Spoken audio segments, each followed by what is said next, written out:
சமூக பணியில் தங்களை முழுமையாக ஈடுபடுத்தி கொண்டிருக்கின்ற அந்த அனைத்து என்ஜிஓஸ்க்கும் பயனாளிகளாக இங்கே வருகை தந்திருக்கின்ற அனைத்து நல்ல உள்ளங்களுக்கும் பத்திரிகை துறை ஊடகத்துறை சார்ந்திருக்கின்ற நண்பர்களுக்கும் முதலில் என்னுடைய வணக்கத்தை நான் தெரிவித்துக் கொள்கின்றேன். நேற்று என்னுடைய பிறந்தநாள் என்று சொன்னாலும் அதையெல்லாம் தாண்டி நான் மகிழ்ச்சியோடு உற்சாகத்தோடு இருக்கக்கூடிய நாளாக இந்த நாளைத்தான் நான் பார்த்து கொண்டிருக்கின்றேன். இங்கே உரையாற்றி அமர்ந்திருக்கின்ற வரவேற்புரை ஆற்றிருக்கின்ற ரவிச்சந்திரன் அவர்கள் பேசும் பொழுது சொன்னார், நாங்கள் ஒரு சின்ன துறை தான் அப்படின்னு நீங்கள் சொன்னீங்க. நீங்கள் கடுகு சிறுத்தாலும் காரம் போகாது சார். உங்களுடைய துறையை வைத்திருந்ததே எங்களுடைய முத்தமிழர் கலைஞர் அவர்கள் தான். இன்றைக்கு அந்த வழியில் நமது மாண்புமிகு தமிழ்நாட்டு முதலமைச்சர் எத்தனை துறைகள் இருந்தாலும் தன்னுடைய இதயத்திற்கு நெருக்கமான துறையாக பார்ப்பது இந்த துறையைத்தான் என்பதை நீங்கள் மறந்துவிடக்கூடாது. உரையாற்றிருக்கின்ற நம்முடைய மாவட்ட ஆட்சித்தலைவர் சொன்னது போலதான் எதிரே அமர்ந்திருக்கின்ற ஒவ்வொருவர்களையும் நாங்கள் கடவுள்களாக தெய்வங்களாக நாங்கள் பார்க்கின்றோம். அதுவும் குறிப்பாக பெற்றோர்கள், நீங்கள் உங்கள் ஒவ்வொருவரையும் பல நிகழ்வுகளில் நான் கலந்து கொள்ளும் பொழுது இது போன்று மாற்றுத்திறனாளிகளுடைய பெற்றோர்கள், சிறப்பு குழந்தைகளுடைய பெற்றோர்களாக இருப்பது சாதாரண காரியம் அல்ல. இந்த உலகத்தில் நீங்கள் தன்னம்பிக்கையோடு நடைபோட வேண்டும். ஏன் இன்னும் சொல்ல வேண்டும் என்று சொன்னால், உங்க பிள்ளைங்க தான் எங்களுக்கு தன்னம்பிக்கை என்ன என்பதை சொல்லித்தரக்கூடிய ஆசிரியர்களாக யார் இருக்கிறார் என்று சொன்னால் உங்களுடைய பிள்ளைகள் தான். இந்த உலகமே ஏதோ ஒரு நம்பிக்கையில் தான் இன்றைக்கு சுழன்று கொண்டிருக்கின்றது என்று சொன்னால் அதன் முதல் நம்பிக்கையாக நாங்கள் பார்த்து நாங்கள் கற்றுக்கொள்ள வேண்டியவர்கள் யார் என்று சொன்னால் உங்களுடைய பிள்ளைகள் என்பதை நீங்கள் மறந்துவிடக் கூடாது.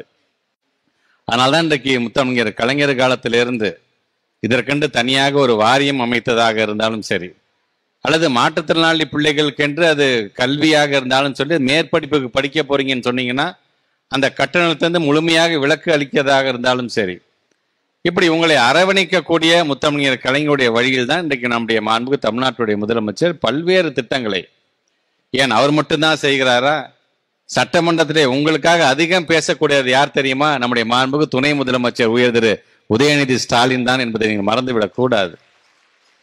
இத்தனை ஆண்டு காலம் இல்லாத அளவிற்கு இன்றைக்கு ஒரு கடற்கரையில போய் நாம போறோம், சக மனிதர்கள் சாதாரண மனிதன் போறான், காலை நினைச்சிட்டு வரான், அதை என்ஜாய் பண்றான்.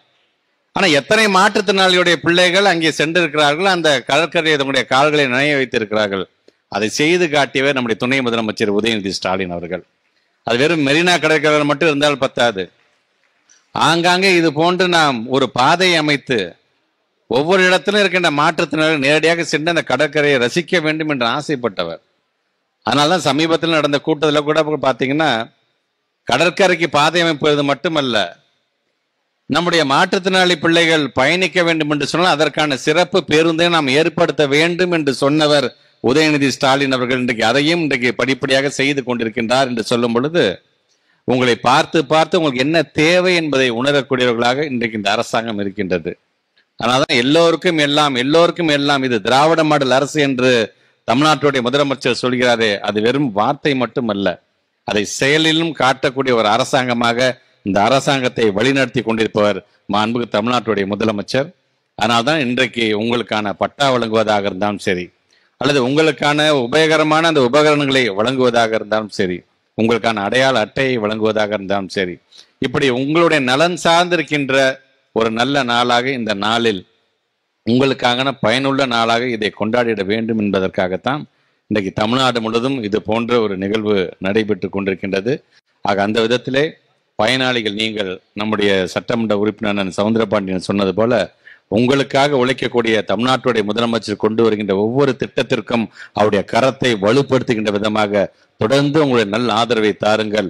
உங்களுக்கு பணியாற்றுவதற்கு அமைச்சர்களாக மட்டுமல்ல, சட்டமன்ற உறுப்பினர்களாக மட்டுமல்ல, உங்களுக்கான சேவர்களாக பணியாற்ற நாங்கள் காத்து கொண்டிருக்கின்றோம் என்று சொல்லி உங்கள் அனைவருக்கும் என்னுடைய வாழ்த்துக்களையும் பாராட்டுகளையும் தெரிவித்து இந்த உரையை நிறைவு செய்கிறேன். நன்றி, வணக்கம்.